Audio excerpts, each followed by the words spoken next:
So let's talk about immigration a little bit before we wrap this up. What is the current immigration situation, especially the flow from Mexico? What is the trend there? It's net zero. Net zero. I mean, we are at the lowest rate of migration from Mexico since the 1970s. And this is remarkable. And there's a lot of factors, and I want to be clear about this because it's easy for us to say, well, the policies of the Obama administration are the reason for this. It's the Trump administration that's initiating this, that's continuing this. It's possible. I mean, it definitely is a factor. What the Obama administration did with mass deportations, I mean, he deported more people than his predecessors. There's no question about that. But we have to also consider, in which we've seen historically what's impacted migration flows is the economy. So when we have the Great Recession of 2006 and service jobs and other types of jobs that migrants are employed dry up, they go back, or they simply don't get those jobs. So when the word gets out to Mexico, like, hey, you can come here, but you're not going to find anything, then for a lot of them it becomes, well, what's the worth? What's the risk? It's not worth the risk, excuse me.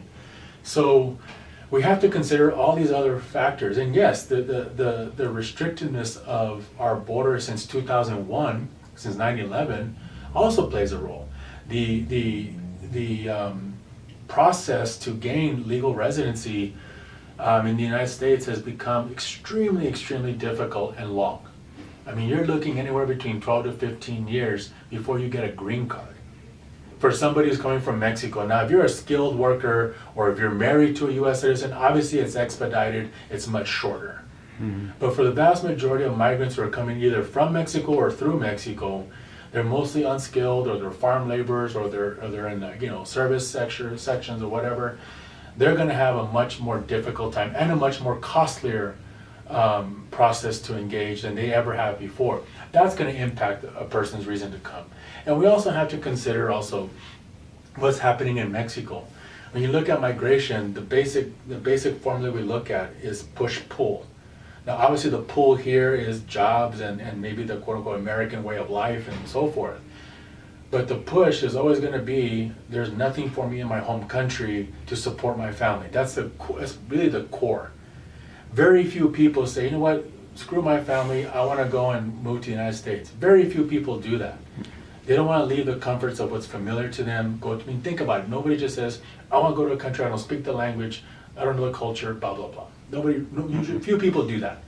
So anyway, what I'm going to get back to is that when we look at the migration, it's literally at net zero. In other words, there's at least, where everybody coming over, somebody's going back. Yeah. And when some of the experts have put, those who are doing the numbers from the Pew Hispanic Center and others, that we're actually seeing more people go back to Mexico than are coming in. You think it's related to the push aspect of it or pull aspect? I think that's a good point. I think the push-pull is now looking at it from a north to south.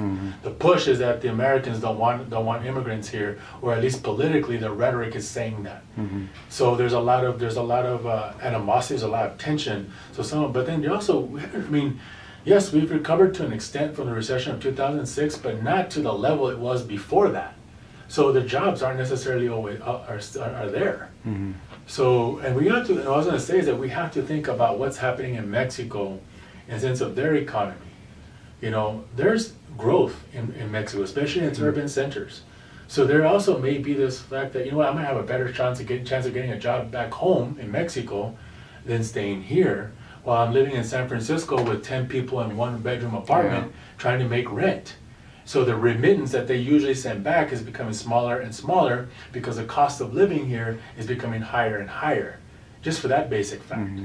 So there's all these, that's why you cannot really, you have to take a grain of salt when any politician, whether it's Trump or even Obama or anybody else, that they're saying our policies are having this impact. No, there's actually a multitude of factors that contribute to that. We've seen that historically.